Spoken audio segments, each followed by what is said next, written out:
ननद के खून के आंसू। ये कहानी है उत्तर प्रदेश के हापुड़ जिले की, जहां दामिनी अपने पति संजीव, बेटे मोहन, बहू रजनी और बेटी तनु के साथ रहा करती थी। कोई भगवान का भक्त मुझे एक गिलास चाय पिला दे। एक गिलास नहीं, एक कप चाय होती है। अच्छा ऐसी बात है तो एक कप चाय ही दे दो। अरे आपको तो वक्त बेवक्त चाय चाहिए होती है। चाय का कोई वक्त नहीं होता जी। आप चिंता न करिए पापा जी, मैं बनाती हूँ आपके लिए चाय। भगवान तेरा भला करे बहू, और भगवान सबको ऐसी ही बहुत है। आहा, मक्खन लगाना तो देखो जरा। अरे आप लोग झगड़िए मत, मैं जा रही हूँ चाय बनाने। तभी तनु कमरे से तेजी से निकलती है और रजनी का हाथ पकड़ती है। मेरे होते हुए आप क्यों चाय बनाएंगी भाभी? ये तनु है ना, स्पेशल टी मास्टर। देखिए आज क्या कमाल करती हूँ। अरे नहीं, मैं हूं ना। लेकिन तनु रजनी की एक नहीं सुनती और भागकर चली जाती है रसोई में। बर्तन की खटपट, गैस की सिसकारी और चाय की खुशबू हवा में फैल जाती है। रजनी मुस्कुराती है और अपने कमरे में चली जाती है। कितना प्यार है इन दोनों में, सच्ची किसी की नजर ना लगे। चाय, हंसी और प्यार के मीठे लम्हों से घर महकता रहा। तनु और रजनी की जोड़ी तो जैसे सीता और गीता हो गई थी। इसी बीच एक दिन तनु के अचानक रिश्ते की बात चली। तनु बेटा, एक रिश्ता आया है। लड़का पढ़ा लिखा और समझदार है। नाम है विनोद। उसकी माँ सरोज जी आज आ रही है देखना। मम्मी मैं तो घबरा रही हूँ, क्या पता मैं उन्हें पसंद आऊं या नहीं। अरे तनु, आप तो जैसी हैं वैसी ही अनमोल हैं। जिसे आप न पसंद आए वो दुनिया का सबसे बड़ा घाटे का सौदा करेगा। सही कहा रजनी ने, मेरी बेटी लाखों में एक है। उसी शाम विनोद अपनी माँ सरोज के साथ तनु को देखने आया। सरोज तनु को देखते ही बोली, अरे यही है तनु, बिल्कुल देवी है देवी। हमें तो पहली ही नजर में पसंद आ गई। मम्मी मैं भी यही कहने वाला था। Thank you so much. सभी खुश हो जाते हैं और रिश्ता तय हो जाता है। कुछ ही हफ्तों में शादी की धूमधाम शुरू हो जाती है। मेहंदी, संगीत, हल्दी से पूरा मोहल्ला गूंज उठता है। तनु दुल्हन बनती है तो हर आंख भीग जाती है। बेटा तू तो मेरी धड़कन थी, अब किससे कहूंगी दिल की बात, किससे लड़ूंगी, किसके साथ हंसूंगी। तनु, ये घर आपके बिना बिल्कुल सूना हो जाएगा। काश मैं आपको हमेशा के लिए रोक सकती, लेकिन हर लड़की को अपना घर छोड़ना ही पड़ता है। आप लोग कैसे रहोगे मेरे बिना? भाभी, मम्मी, ये घर, ये आंगन, सब कुछ। बेटा लड़कियां पराया धन होती है, जैसे तू अब किसी और घर को रोशन करने जा रही है। मोहन तुम भी तो कुछ बोलो। क्या बोलूं मैं, खुश रहना तनु। भैया। विदाई हो जाती है। तनु कार में बैठकर चली जाती है, लेकिन उसकी सिसकियां पूरे मोहल्ले को रुला देती है। तनु की विदाई के बाद घर जैसे वीरान हो गया। दामिनी हर कोने में तनु की याद ढूंढती थी। संजीव चाय भी चुपचाप पीते थे और मोहन तो गुमसुम हो गया था। लेकिन इन सबके बीच रजनी ने एक स्तंभ की तरह सबको संभाला। आप लोग चिंता न करें, हम लोग तनु से मिलने जरूर जाते रहेंगे। वो बहुत खुश रहेगी और हम सबका प्यार उन्हें हमेशा मिलेगा। सही कह रही हो रजनी। तनु की विदाई को अभी कुछ ही दिन हुए थे। वो अपने नए घर, नए रिश्तों और नए माहौल को अपनाने की कोशिश कर रही थी। ससुराल में सबने उसका स्वागत खूब प्यार से किया था। विनोद तो जैसे हर पल उसका ध्यान रखते थे, उसकी खुशी के लिए कुछ भी कर गुजरते थे। पर मन के किसी कोने में एक छुपा सा दर्द था, मायके को छोड़ने का दर्द। क्या सोच रही हो महारानी, इतने सुबह सुबह चुपचाप? बस कुछ नहीं, वो मम्मी की याद आ रही थी। तो क्या हुआ, मैं हूं ना। वैसे भी तुम्हारी हंसी इस घर की सबसे प्यारी चीज है, उसे कभी दूर मत होने देना। तनु मुस्कुराई, आंखों में आंसू तैरने लगे, लेकिन उसने उन्हें छुपा लिया।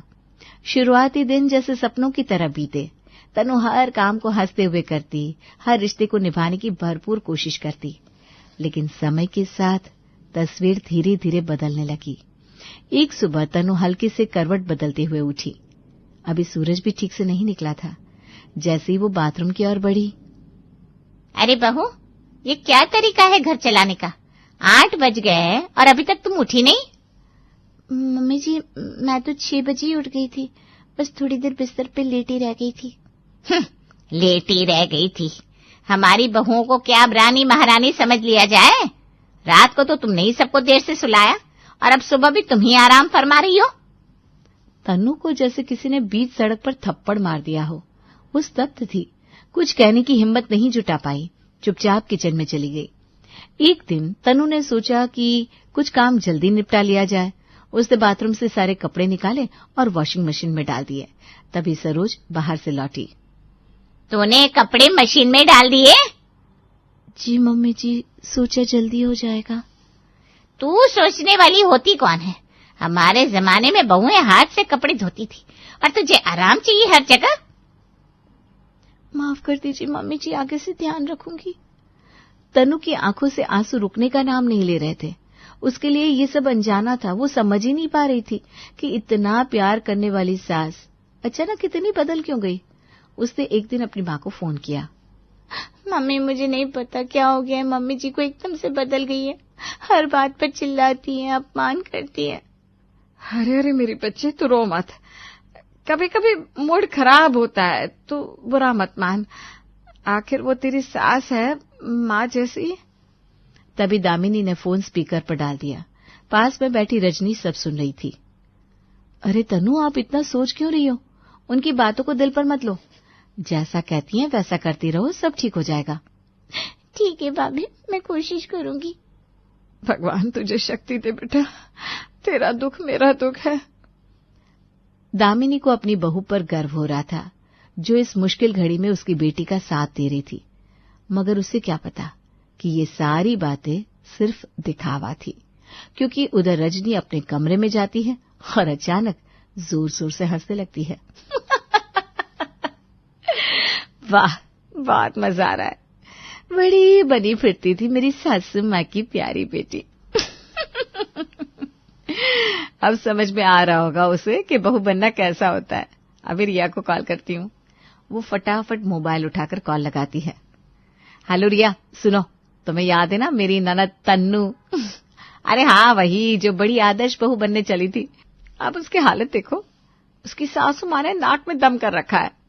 अरे वाह, मजा आ गया, तूने तो बदला ले लिया। अरे अभी तो शुरुआत है जानू, आगे आगे देखो होता है क्या। रजनी के चेहरे पर एक विषैली मुस्कान थी और दूसरी तरफ तनु अपने आंसुओं में भीगे तकिए पर चुपचाप लेटी थी। रजनी फोन पर बात करके मुस्कुराती है। कॉल कट होते ही उसकी आंखों में चमक आ जाती है। वो खिड़की के पास जाकर बाहर देखने लगती है। फिर धीरे धीरे उसके चेहरे पर गंभीरता छा जाती है। वो याद करती है वो समय जब वो बहू बनकर इस घर में आई थी। भाभी जी, कितनी प्यारी लग रही हैं आप। सच कहूँ तो घर में रौनक सी आ गई है आपके आने से। अरे नहीं तनु, तुम सबका प्यार है, वरना मैं तो नर्वस ही थी। भगवान करे मेरे बहू बेटे की जोड़ी सदा सलामत रहे। चलो चलो अंदर आओ, बहू के स्वागत की तैयारी पूरी करनी है। रजनी की आंखों में चमक, मुस्कुराहटे, सब कुछ खुशनुमा। लेकिन ये सब ज्यादा दिन तक नहीं चलता। रजनी ने एक दिन दामिनी के लिए खास पसंद से खाना बनाया होता है। सबको खाना परोसा गया। दामिनी खाने का पहला निवाला लेती है। वाह, मेरी बहू तो कमाल का खाना बनाती है। तभी तनु धीरे से उनके पास जाकर कान में फुसफुसाती है। मम्मी, आपको ये तरी सूखी सी नहीं लग रही? मुझे तो लगा था आप अपनी रेसिपी से बनवाएंगी। पता नहीं, भाभी ने कुछ ध्यान ही नहीं दिया। दामिनी चौंकती है, फिर सीधा रजनी की तरफ देखती है। रजनी, ये क्या बना है? मेरी रेसिपी समझाई थी ना, फिर भी अपनी मर्जी चलानी है। अब सासू माँ की बात भी ना मानो तुम। मम्मी जी, मैंने तो वही बनाया था जैसे आपने बताया था, शायद कुछ गलती हो गई है। कोई बात नहीं भाभी, होता है, लेकिन अगली बार मम्मी जैसा कहे वैसा ही कीजिएगा। रजनी का चेहरा उदास हो जाता है, मगर वो कुछ नहीं कहती। एक दिन दामिनी ने कहा होता है कि रजनी कहीं ना जाए, लेकिन उसी दिन रजनी मार्केट चली जाती है। दरअसल दामिनी के लिए ही साड़ी लाने, पर उसके घर लौटते ही तनु मौके पर झपटती है। मम्मी, आपने कहा था भाभी को बाहर नहीं जाना, लेकिन देखे तो सही, बिना बताए शॉपिंग करके आ गई। अब तो वो आपकी बात को अहमियत ही नहीं देती। दामिनी फुफकारते हुए रजनी के पास गई। रजनी, ये क्या तरीका है?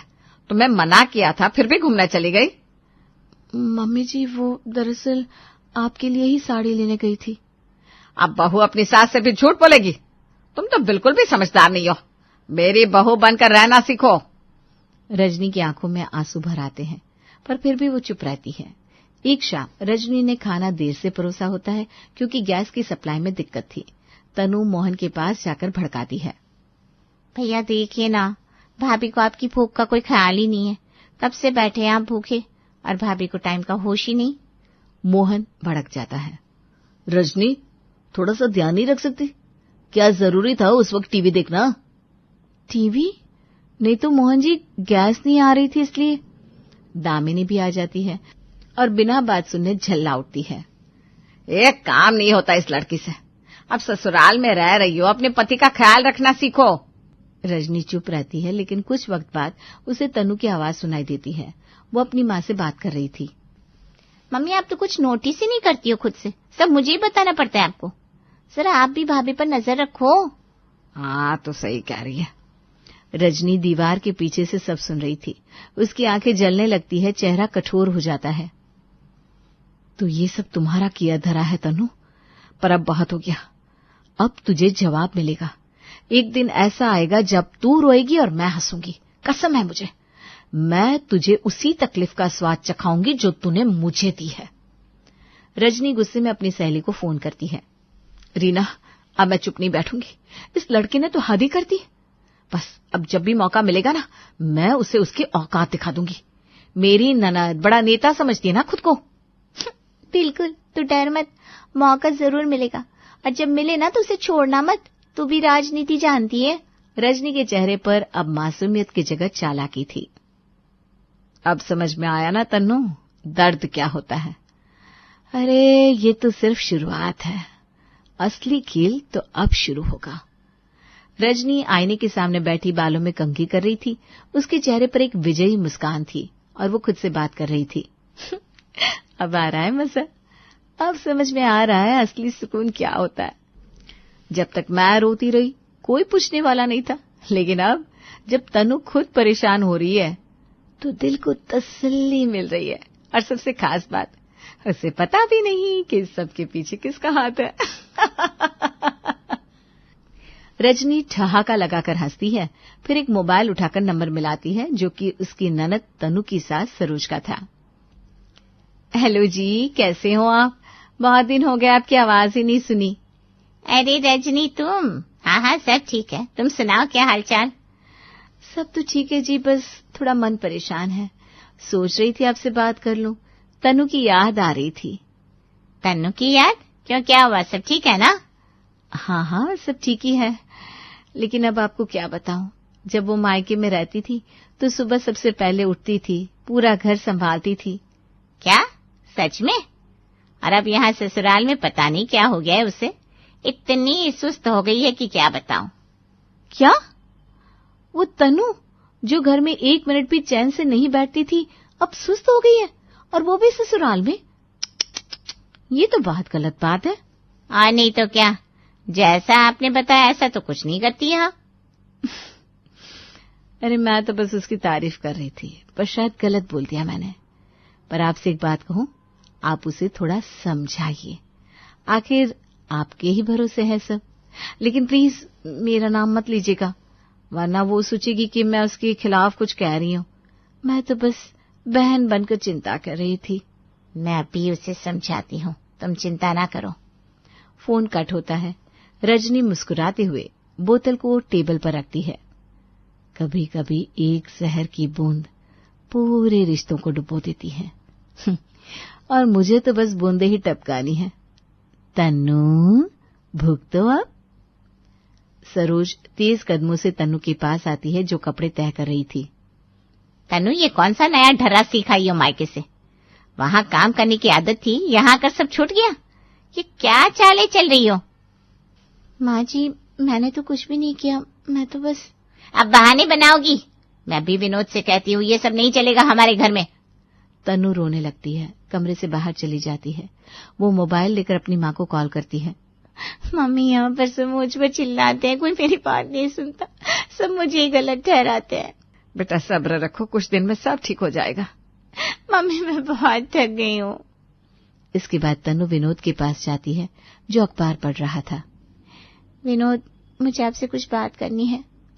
अगर मम्मी ने कुछ कहा है तो उनका गुस्सा जायज होगा। तुम इस घर की इकलौती बहू हो, अगर तुम्हें कुछ नहीं करोगी तो कौन करेगा? मतलब आप भी मेरी बात नहीं सुनोगे? हाँ, क्योंकि माँ ने कभी गलत नहीं किया। तनु चुप हो जाती है, उसकी आंखों से आंसू गिरते हैं। उधर रजनी बालकनी में बैठी हवा का आनंद ले रही थी। ये हवा, ये सुकून और सबसे बढ़कर उस जली कटी तनु की हालत। अब समझ में आया कि सास बहू का असली खेल क्या होता है। तभी दामिनी आती है। रजनी, मुझे तनु की बहुत फिक्र हो रही है। वो बहुत परेशान दिख रही है, जाने क्या हो गया है उसे। रजनी फौरन चेहरे पर दुख लाकर ड्रामा करते हुए कहती है, हाय, मुझे भी वही लग रहा है मम्मी जी। चलिए ना चलकर देख आते हैं, कहीं बेचारी अकेली ना रह जाए, बहुत कमजोर सी हो गई है। नहीं, रहने दो। बेटे के ससुराल में दखल देने से बात और बिगड़ती है। देखते हैं क्या करना है। सरोज जैसे हर दिन एक नया बहाना ढूंढती तनु को ताने मारने का। कभी सब्जी में मिर्च तेज, कभी झाड़ू टेढ़ी, कभी चाय देर से। घर अब तनु के लिए घर नहीं, युद्ध भूमि बन चुका था। एक दिन थक हार कर तनु आंगन में अकेली बैठी थी। ना कोई बात करने वाला, ना कोई समझने वाला। आंखों में आंसू लिए वो खुद से ही सवाल करने लगी, क्या मैंने कोई बहुत बड़ा पाप किया है भगवान? क्यों मेरी जिंदगी में ये सब हो रहा है? सबकी नजर में मैं ही गलत क्यों दिखती हूँ? वो सोच में डूबी थी कि अचानक जैसे कोई पुराना पन्ना पलट गया उसके जहन में। याद आया उसे वो दिन जब उसने जानबूझकर अपनी माँ को भाभी रजनी के खिलाफ भड़काया था। मैंने ही तो मम्मी को कहा था कि भाभी कोई काम नहीं करती, जबकि ऐसा कुछ नहीं था। मम्मी ने भाभी को कितना सुनाया था, मैं वजह बनी थी उनके आंसू की। तनु का दिल बैठ गया। पहली बार उसे एहसास हुआ कि आज उसके साथ जो हो रहा है वो उसी कर्म का फल है। ये सब मेरे कर्म है। हवा ने मुझे माफी मांगनी होगी। अगली सुबह तनु ने खुद को तैयार किया, मन में दृढ़ निश्चय लिए। उसने सरोज से जाने की इजाजत मांगी। माँ जी, मैं मायके जाना चाहती हूँ, जरूरी है। फिर मायके? अभी हफ्ता भी नहीं हुआ, इतना भी क्या लगाओ। एक बार जाने दीजिए, वादा करती हूँ, फिर शिकायत का मौका नहीं दूंगी। सरोज कुछ पल घूरती रही, फिर हाथ हिलाकर जाने दिया। तनु मायके पहुंची। दरवाजा खुलते ही माँ को गले लगाकर फूट फूट कर रो पड़ी। मम्मी, मैं टूट गई हूँ, बहुत गलतियां की है, बहुत तकलीफ दी है मैंने सबको। दामिनी ने उसे चुप कराया। तनु सीधी रसोई में गई जहाँ रजनी काम कर रही थी।